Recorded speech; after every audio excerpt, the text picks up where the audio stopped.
I did not. Share screen. Okay, here we go. Let's get serious about all this.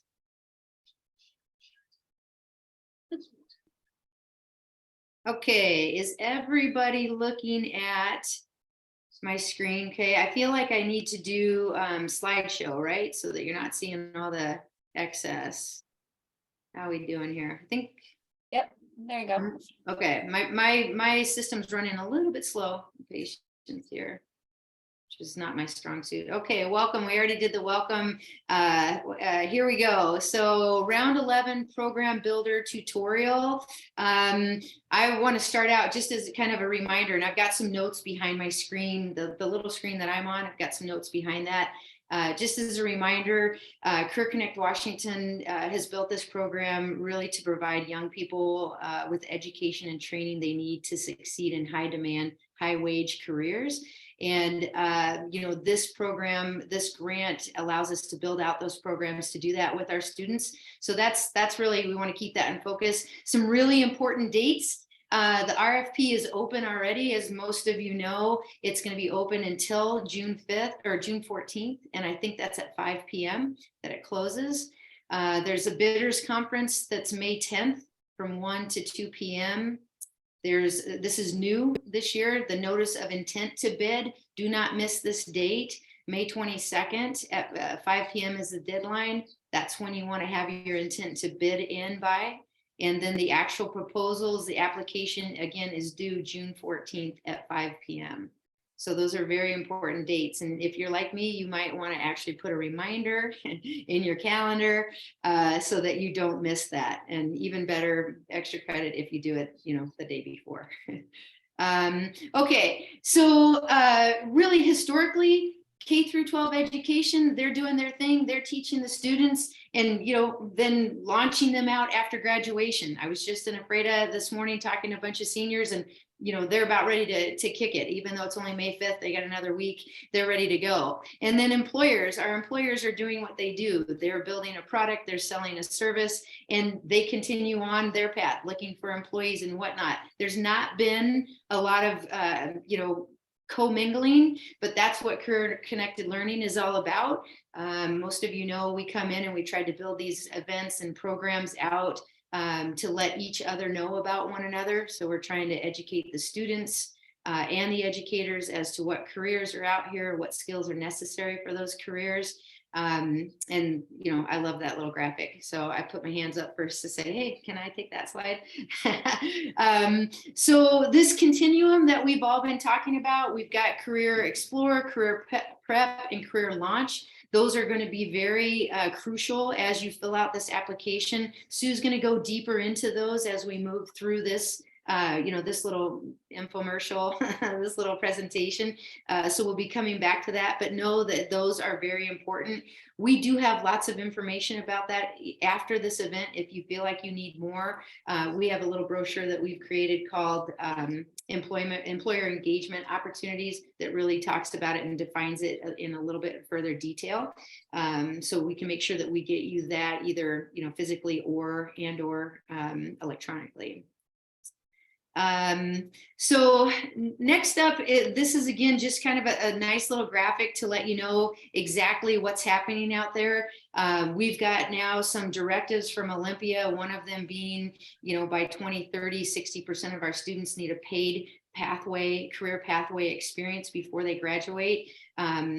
That's pretty intense. But again, what we're all doing here is just trying to weave that path between all entities to make sure that we're, helping our students be as prepared as they can be for life after high school. Okay. And then, oh, wait a minute, I'm going to go too many. And then, you know what, I'm going to ask a quick question. Sue, am I going to take this one, or was this yours? I think it's our transition slide. So transition. All right, I'm going to hand it off to Dr. Sue Kane now. Thanks, everybody. All right. Hi. I'm actually going to swap you and snag your screen share so that we don't have to talk about advancing slides. How about that? All right. So I'm Sue Kane, and if I have not had a chance to meet you yet, I get the privilege of leading some of the career connected learning work across the North Central region and serving as both a lead for our CCL team at the North Central ESD and a co-lead for our regional network alongside Erin Pro, who is also here today. Hi, Erin.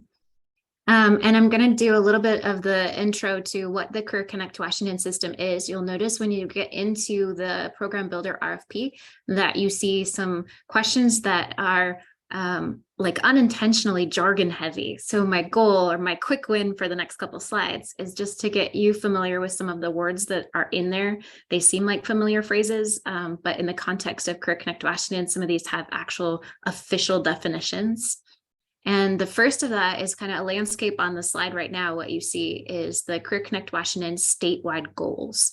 And so as a state, we are kind of, as Carrie was saying, braiding that education and career pathway together. And we want to see 3 different program areas developed for students. Career Explore, which is at the bottom of your screen here, which are going to be programs that are for elementary, middle school age youth that help them to explore local opportunities and careers.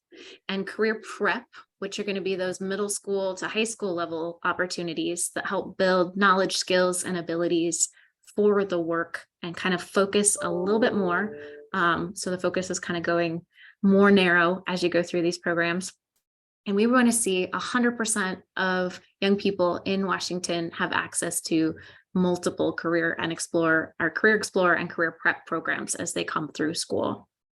Then there is a brand new term, Career Launch, and we're going to talk a little bit about what that means. But the Career Launch programs are going to include paid work experience on the job site. They're aimed at a very specific occupation. They've got some kind of a credential. Either you earn a credential or you're going to get some significant progress towards that credential. And they're aligned to things that you're learning in your classroom and to a career that is going to be in demand and family sustaining in the region. So there's a whole lot of very specific components to the development of a Career Launch program. And the Program Builder grant for round 11 can be aimed at any one of these 3. You can apply as an entity for multiple bids or multiple proposals, but you would apply only for one of each of these, like up to only one of each of these. So if you were going to submit 2 proposals, for example, you'd have to have a Career Explore and a Career Prep, or a Career Prep and a Career Launch, but you can't submit 2 separate Career Launch proposals in one round. Hopefully that makes sense. But you can see here, the big ambitious goal for Washington State is to get to 60% attainment for students up to age 29. Some of the Career Launch programs will actually live in the high schools and in the colleges. To get to that capacity in North Central Washington, we're going to have to create about 16,000 Career Launch positions. So we've got some ways to go, some ways to grow. To make this happen, the state has actually made investments, multiple investments, and one of those is what we're talking about today, but the others are referenced in the proposal. So we have right now a regional network. Each region, each education service district region across the state has a regional network, and you can see, I won't go through all the details here, but you can see regional networks are responsible for bringing partners together and really kind of helping to build out the strategy, helping to identify areas of need, and kind of organizing the relationships between some of our education and industry leaders. Our program builders in each region change. So regional networks are usually a pretty steady entity. In fact, that funding for regional networks is every 2 years, and it's done by competitive grant. But right now, our North Central ESD and SkillSource co-lead the regional network and have been that entity for the last 3 cycles, grant cycles. So program builders are typically funded for 12 to 18 months. And they're funded to build that specific program. We have a lot of program builders that come back and build out another program. Maybe you built out one health sciences program, and you're going to come back and you're going to build out an agriculture facing program. So you've kind of adjusted in the same sort of an entity, but you're going to adjust your area. Some of them, maybe you've added an additional county, and we've had program builders from other parts of the state even come into North Central Washington and be really successful. So program builders can be expanding programs. They can be building a brand new one. And we'll talk a little bit more about that today. Then you have the third investment from Career Connect Washington is in the Educational Service District to work alongside school districts and make sure that our schools have what they need to leverage the resources inside each district, understand where their unique barriers are. And that's the Career Connected Learning team at the North Central ESD is kind of fulfilling those. So we take in, ideally, these programs either lead into career and tech education opportunities, or an ideal career launch program is a career and tech ed graduation pathway with some paid work experience. And those lined up to industry cert make a really good foundational career launch program. So just as a refresher, our CCW regional network currently is being led by a North Central Education Service District and SkillSource. And our program builders, we actually have, I think, 7 currently working in North Central Washington. And Carrie mentioned the MVP series if you want to get to know some of them and some of their experiences. That's a really great thing.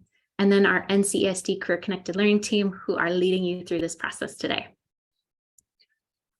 One last entity in the Career Connect Washington landscape is our sector intermediaries. So as opposed to the local actors that I was just talking about on that previous slide, there are statewide Career Connect Washington sector leads. They've been identified to help build out a workforce program for all of that, for Washington State, for that specific sector. So you'll see here, AWB, Association of Washington Business Institute, has the sector lead for advanced manufacturing and aerospace. They are going to write a plan for Washington State for what we need for workforce development for that sector, where there are gaps, where there are opportunities. And then we have some federal funding that has been matched to that specific plan, or to be for the purpose of that specific plan. And there will be another RFP opening later this month that will be for the sector strategies. It will be confusing because there'll be a lot of RFPs open at the same time. But we will have another program builder round coming in just a few weeks. So if the program you are here to think about lies within any of these sectors, you may have another opportunity to be able to apply for additional funding. To be in that plan, you're going to want to look, or to be able to make that consideration. And the sector intermediary plans are linked on the CCW website. I'll get you that link. You can click here on the slide and it takes you actually to their pages as well. So know that this is coming and that it's going to be another CCW RFP that's open. And you may have yet another opportunity to apply that funding. Okay, so I think this is a list here that is talking about, is my organization ready to become a program builder? Program builders are the most flexible funding I have yet to work with, and I work with a lot of grants. Anybody could potentially have a program. You don't have to be a state entity. You don't have to be a school district. You don't have to be a community-based organization. You could be an employer. You could be any of these things. Program builders are funded to build a program. So the things that you want to be able to look at is, if you're well positioned to be able to do that, do you have strong partnerships? And the best kind of applications come from partnerships that actually cross sector. So we have employers or K-12 or higher ed, CBOs, some kind of collaboration across those entities makes a stronger application. If you've had some kind of track record of success, you've successfully had some experience leading a program for youth. It could be at that explore, career prep, or career launch level. But if you've had a track record of some sort of experience leading youth in a career program, those are more successful applications. you should share a commitment from all partners to collaborate because you're going to be building a program, and it makes most sense if everybody's interested in working collaboratively. You might have roles that you're going to follow, but you're going to be interested in mutual success. And you're interested in making sure that the programs are equitably accessible. You're going to have to describe that as part of your proposal. So making sure that youth are at the center and you really understand what kinds of barriers youth are going to face to be able to participate in your program. And then focusing, if you are proposing a career launch proposal or career launch development, make sure that proposal focuses with a through line to getting that career launch endorsed. Those actually go through a formal process of evaluation and endorsement that's maintained by the State Board of Community Technical Colleges. And I don't want that to intimidate you if you are thinking about that and that sounds scary. It is not scary. It is a process though. So you want to make sure that you have that through line to career launch endorsement. We're actually going to build this program. The last is really important because it is going to come through in your application. A commitment to collaborate with the rest of the CCW system. So you are going to need to be able to speak to how you are connecting to the regional network. And that means the CCW regional network, although you hopefully have other professional networks as well. And you're working alongside the sector leads, if that's appropriate. If you're in a specific sector, you're working with the CCL team. So all of these things are going to make you a better program builder for this application. Whoops. Goodness sakes, I got excited about I think I'm back. All right. So the last thing that I have to do, and then I will hand it off, is introduce to you the program definitions. In this RFP, there is a choose your own adventure part. For part B of the appendix, you are going to pick which application or which program best makes sense for whatever you are trying to build. If you choose Career Explore programs are the ones that are designed to expose students to lots of different types of careers. They are ideally going to be aimed at elementary and middle school age youth. And those programs might be things like career fairs or field trips or job shadowing, guest speaker presentations, types of opportunities where students are getting a peek at what kinds of local opportunities exist.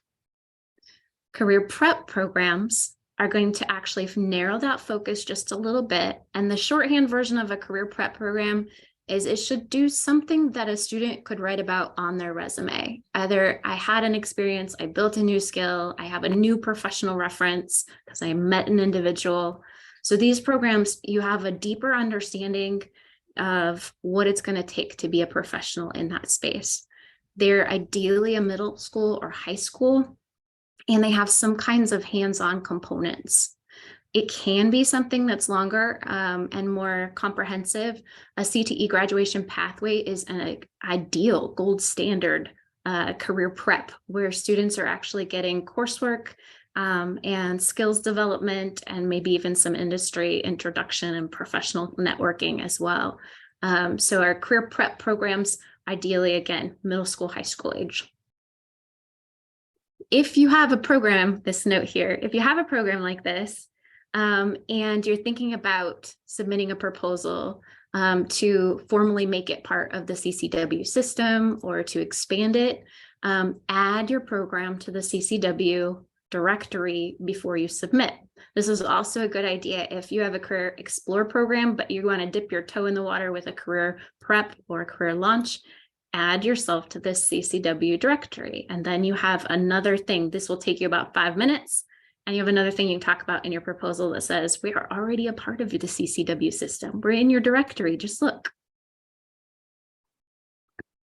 So career launch programs is, career launch is the most intensive. This is the newest function in Washington State. Career launch programs are going to combine on the job something. So paid work site, on the job internships, apprenticeships, things that If a student is doing work-based learning credit through a district, and that's also a part of their CTE pathway, that could potentially be a career launch. Pre-apprenticeship could potentially be a career launch.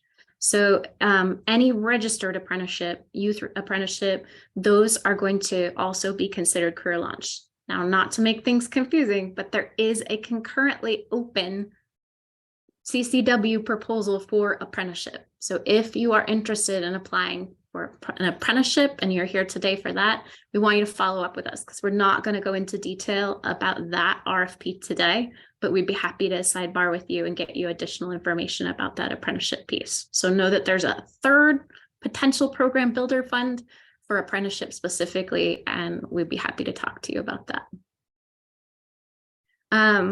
Really important here, career launch programs are going to be the ones that connect youth with the K-12 and the colleges and the four-year systems, kind of creating that through line to their career pathway. So when a student starts a career launch program, they know they're headed into a career that leads to a family sustaining wage. They're going to get that credential and they're well on their way. So it's an assurance, this career launch idea. I lied. I have one last slide, I do believe, right? My team is smiling at me. Data. When you go to prepare your round 11 proposal, you are going to be asked some questions about data, and you're going to be asked to know the youth that you're serving and the resources in the community that might be available to you to help make that program development successful. So be thinking about who the youth are in your programs that you're going to serve. We've got hyperlinked there the school report card. If you're focused on a specific county or you're focused on a specific school district, that report card can tell you about the race and ethnicity and socioeconomic status, how many youth in that school are experiencing homelessness or are students with disabilities, how many are English language learners. So you have a wealth of information about the youth in that school report card information. We also have a link to some data dashboards. If you're going to put together a proposal about Career Explorer or Career Prep, and you're going to make the case that students should learn about this specific career, you need to be able to say it's in demand in North Central Washington. And so hyperlinked there are some data dashboards that can help you to be able to make that case. If you want assistance with that part of the process, please reach out. We want to be able to help you get the right data to make your proposal really strong. There is also a question about the earnings and the average earnings in North Central Washington after 5 years. And while there isn't a public-facing dashboard that does that, our dear friend Erin, who is here, is our co-lead in the CCW network and has access to an incredible platform who can help us to be able to make that trajectory and kind of fill out that data table. So Erin is invaluable in this process. The last is to just know a little bit about the location. So which county do you plan on applying for? Why did you pick that county? And being able to talk a little bit about the region. And so if you need some help with that, our team really wants to be able to help you be able to articulate that clearly. Okay, I am passing off now. Linda, do you want me to stop share?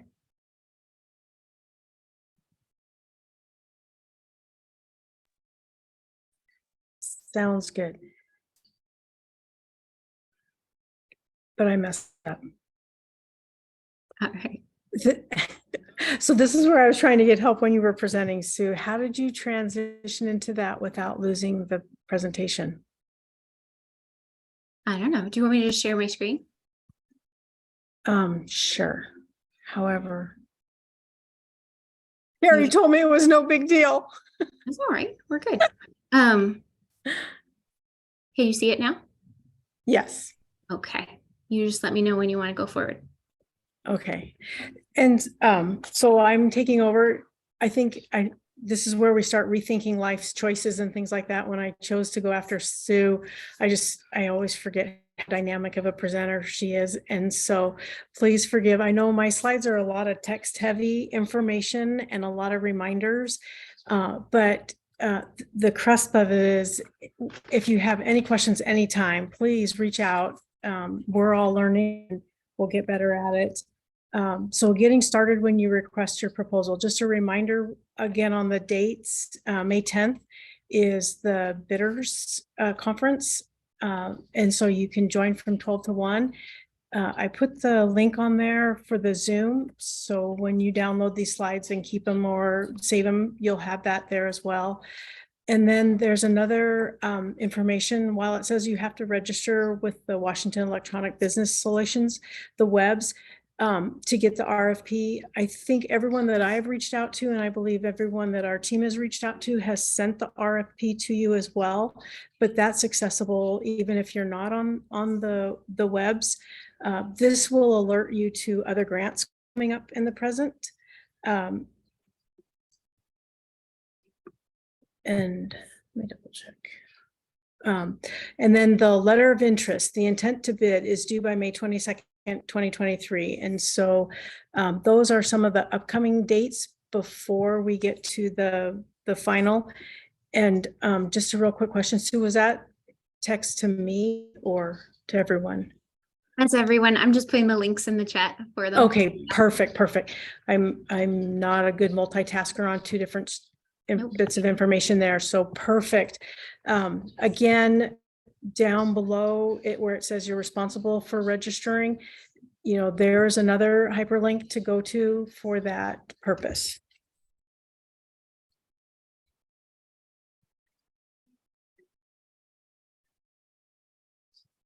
Yeah, so how do I?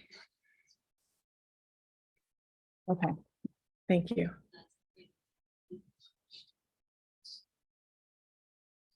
Okay, so this would be another, like I said, all of my slides are kind of text heavy. Basically, these are some of the best practice information as we go through the proposal. The reminder on the formatting, very important. The naming conventions, I've heard this several times in several different areas. The need to stay consistent throughout your grant proposal is very, very vital, so they can track through it. Appendices submitted as separate files. And as we get down through the rest of the presentation, you'll start seeing where we're talking about the appendices. If you have not had a chance to look at this before, the same suggestions would be when you're responding to the prompts, go through them in order and don't skip around. And it's okay to repeat. In fact, actually, it's recommended if you have to address the same topic as you go down through and you have to do it over and over, it's better to do that than to assume they've read the question before and it's just going to flow through. So repeating is okay if it's adding to their, addressing all the elements as you go through the questions as much as possible, keeping it specific to what you're speaking to. And then again, the data tables, bullet points, and all those are important and helpful for the reader as they're going down through the grant proposal. And the appendices can be submitted as Word document or PDF, however you upload it.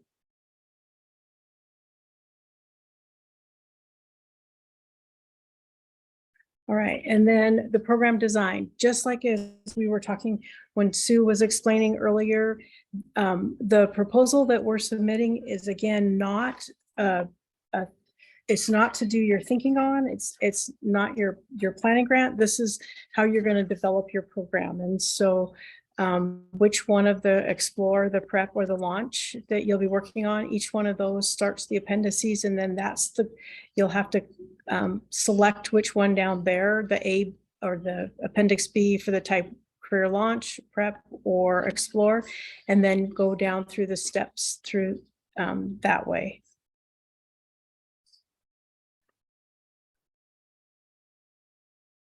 All right, as we go through the program, this is where we start, and we'll come back to a little bit more later, but going with the end in mind, you're going to identify the expected state of the program from the following options. You're going to identify if you're new to the Career Connect or if you're expanding an existing program within one that's already been going, or enhancing an existing program. So I know the expanding and enhancing is going to it sounds like it's pretty close topics, but as we read through these, we'll make it a little bit more clear.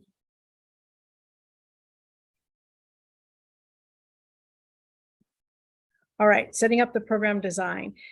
This would be the actual parts of the grant going in. So you're going to include a written narrative that addresses the following information. This is kind of like what you're proposing when you go through it. You're going to have an executive summary. And again, I know that Carrie had mentioned earlier her shameless plug on listening to the MVP series. Those are presented on the YouTube channel. They have all are successful program builders right now, and listening to what they're speaking to will help in some of these sections. So we're talking about the industry and career information. So what topic, what career are we hoping to enhance for our students? Where's the location of the program going to be? Is it various, detailing all that? The educational alignment, high school and beyond plan is a huge requirement in the high school for graduating seniors. Every senior must complete one before they're able to graduate, but it actually starts in the 8th grade or schools that are doing it right are starting in the 8th grade. And then as the students go through their high school career, they have selected classes based on that high school and beyond. So where are we tying that into our program? And then how are we addressing all of our students? I know they always talked about the difference between all and every, but how are we addressing all of our students? Our high needs students, what needs are going to have to be addressed so that they're successful through this as well, whether they're foster students or juvenile justice impacted, all of the different aspects would need to be talked about. And then the reasons for the funding request. What is it that this money will help fund as you pursue this program? Sustainability plans. How will this be able to be replicated and to carry on? These shouldn't be just like one and done kind of programs.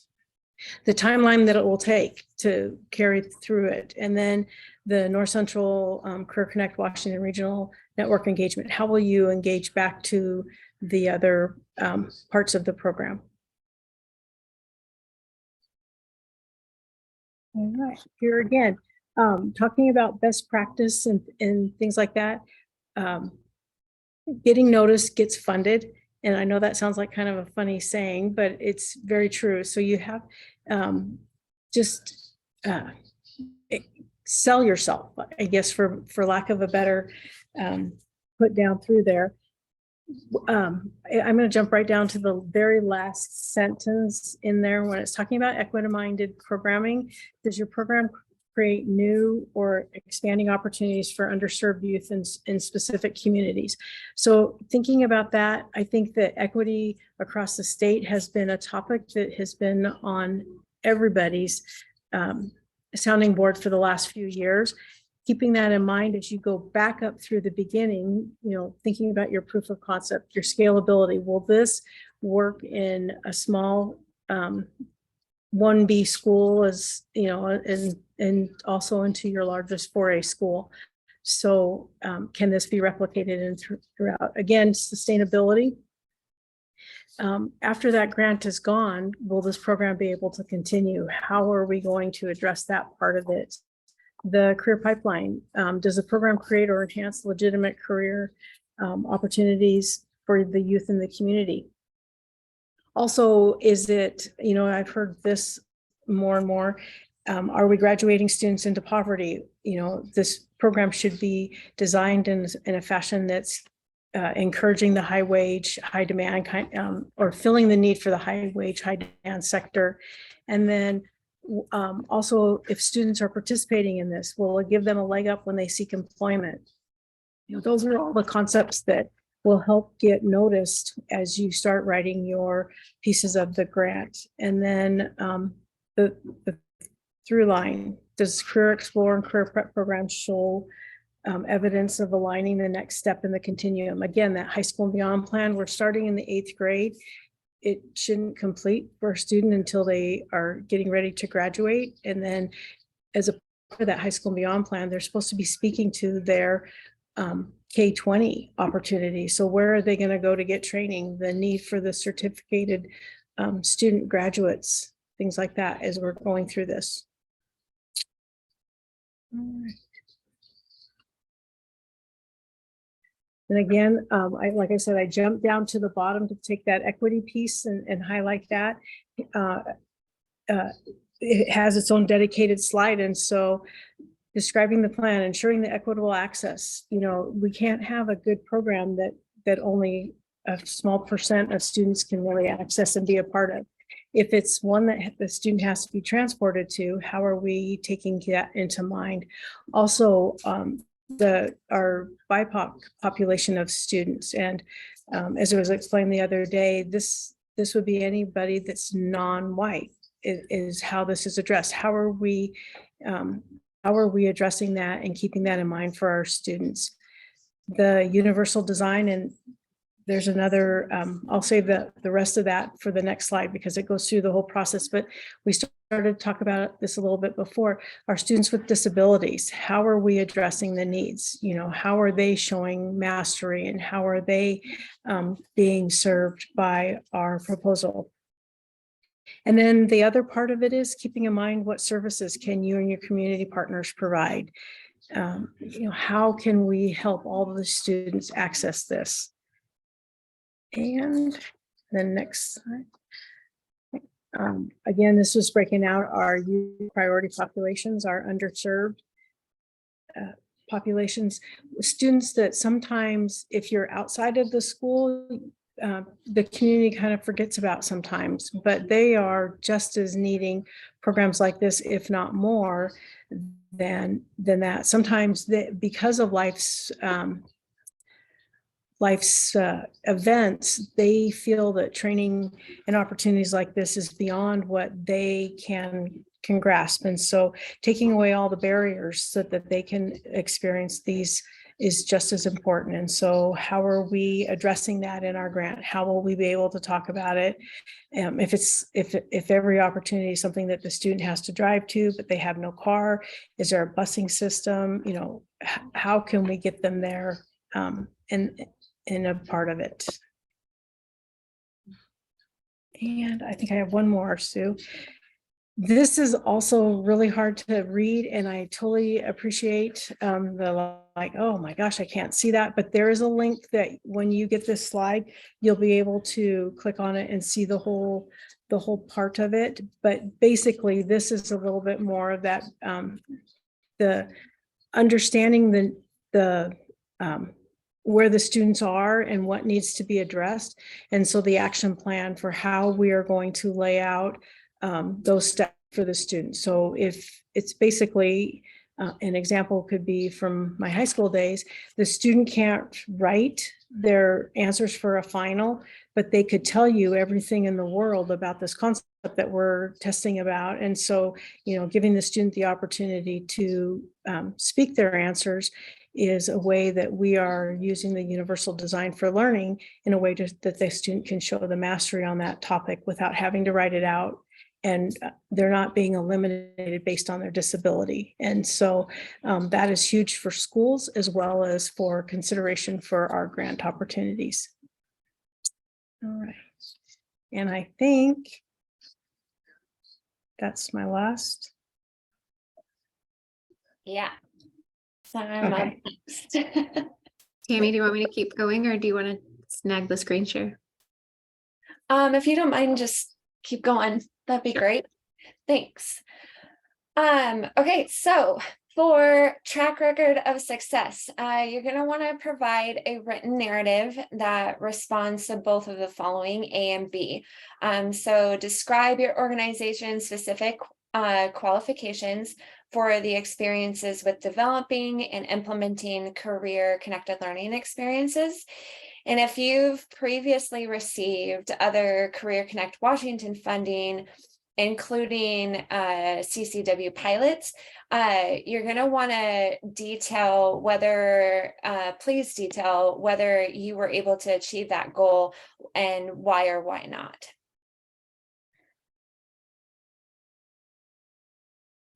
Okay, so in Appendix D of the RFP, this is where your budget proposal comes in. Ensure that the budget proposal has correct formatting, which is in the RFP.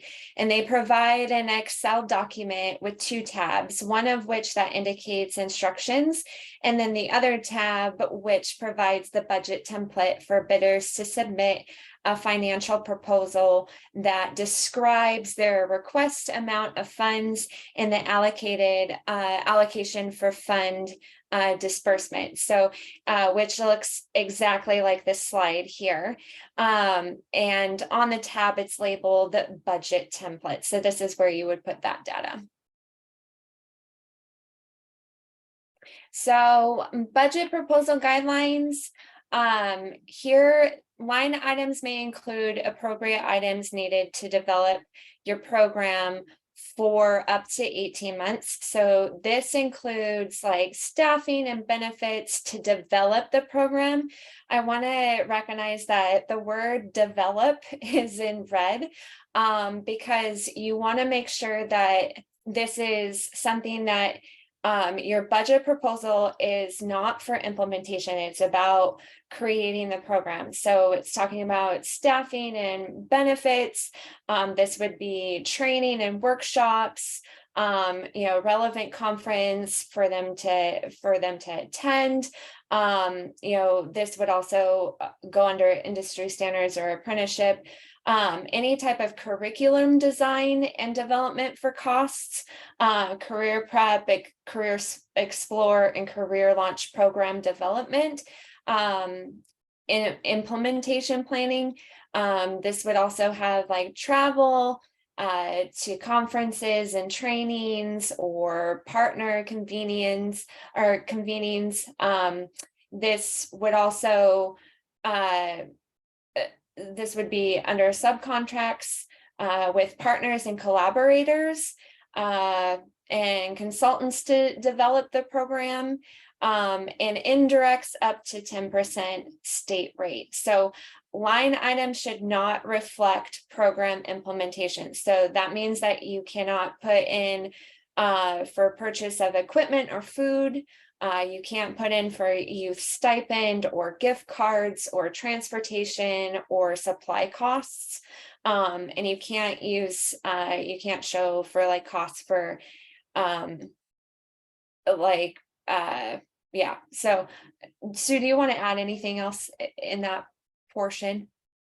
The only thing that I will add that's really important context is that the budget is not a part that is scored for your proposal. So if you screw this up, they will work with you to fix it. So don't let the budget stress you out in terms of how to put it together. If you accidentally put too much indirect or you accidentally put something in that they have questions about, they'll ask you questions, you'll clarify. And usually the proposal is it's only scored on the merits of what you're trying to do, and they'll work with you to make sure your budget gets cleaned up.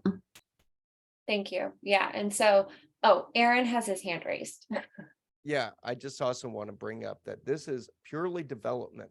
None of the costs of actually doing the program with real live students or trainees will be reflected at all here, which also means you're not going to be held to any performance standards. In other words, so many students enrolled through the program getting certificates or whether it's purely performance. Now you will have,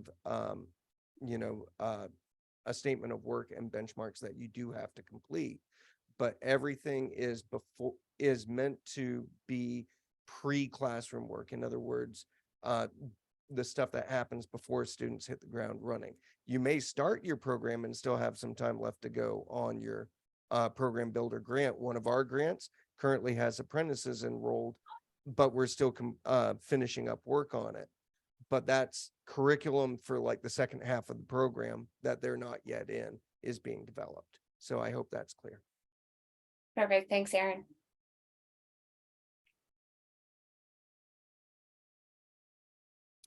Okay, so other budget considerations. So you might be thinking like, okay, like how much should we request then for funding? So Career Explore, single entry based on a number of youth to be served and the cost to develop the program components with partners.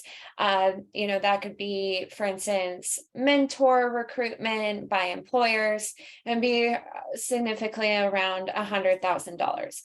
Career prep single entry based on expected cost to co-develop aligned curriculum, CTE courses, establish employer slots for your youth internships, collaborate with employers or post-secondary institutions. That'd be up to 150,000.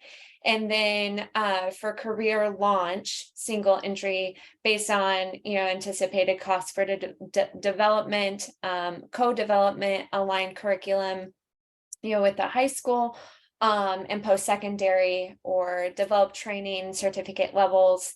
This would be something that it would be up to 200,000 depending on 200,000 plus, depending on the number of slots. And then down at the very bottom, it's all in bold. Note career prep and career launch, employer pays for all internships and apprenticeship stipends. Can I add two things? Yes. These are Yes. guidelines, so your program you could request less money, you can request more. Average award is about 125,000 for program builders. But we've seen programs come in higher than that as well. And this one says it's connected to the number of participants that you'll serve, and that's good guidance.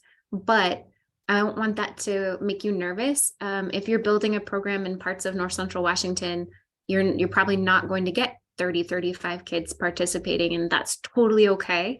We've seen some really successful proposals that are intended to serve 12, 16 students. Like the size is okay. They know that we're working in remote and rural regions, and that we're going to have smaller cohort sizes. So we're not expecting you to build a program that's going to serve 500 kids is maybe the take home. Cool. Thanks, Sue. Okay, so letters of support guidelines.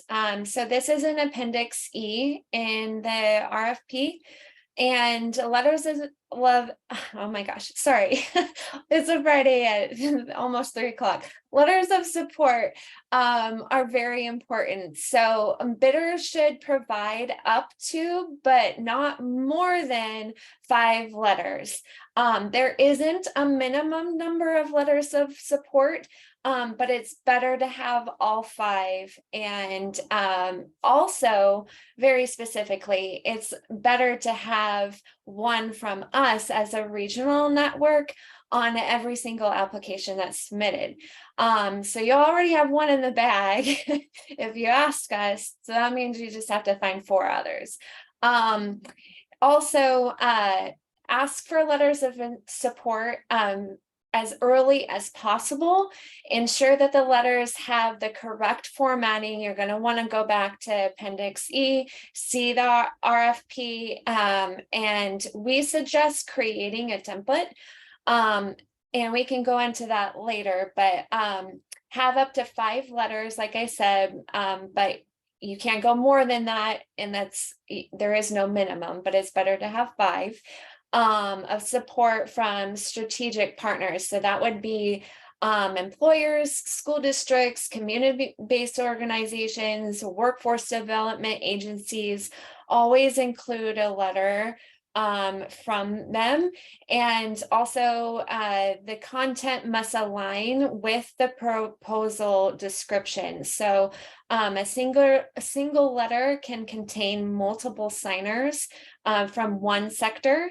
And then also just be concise with detailed parameters, and that also goes along with, how the organization intends to partner and what they will do to support, also number and ages of the youth that will be served, mentor roles and responsibilities, and so on and so forth. So this is there's about 5 hyperlinks here. We added some great bidder resources in this for round 11. Make sure to check these out. The links are in this slide deck. We definitely suggest on going through all 5 of those, though. They've got really good information for you.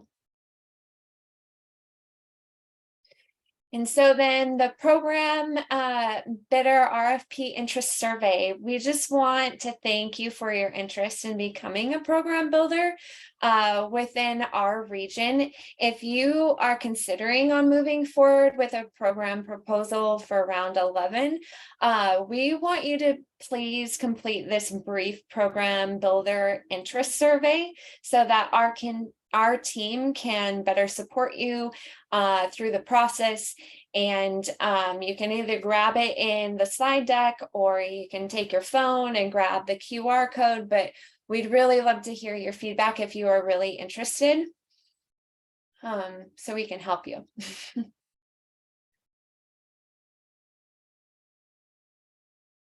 Oh, and it looks like it says that people need permission. Sorry, we will fix that. Tammy, can I ask a real quick question to follow up with a couple? There's a couple people that had to jump off. Will they still be able to access this if they downloaded the slideshow? Yep, they can use the QR code that's in the slide deck and access it. Perfect. Okay, I'll get that email out to those that have jumped off. So let me see if this link really quick. Sarah, try that link. In the meantime, we want to thank all of our network partners. So thank you so much for all of our network partners. We have so many that we've got 2 slides worth. So we just want to make an extra thanks. And then also, if you have not already done so, we please ask that you subscribe to our weekly newsletters. We have 1 partner edition, 1 teacher educator edition, and then 2 student youth events and resources newsletters. Wow, I really can't speak this afternoon. The link to subscribe, if you haven't, is on the slide, and I can also put that in the chat. You can also find it on the QR code.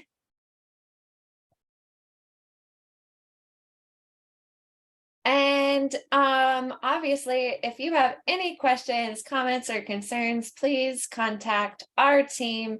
We are here to support you through this process, and we just want to say thanks.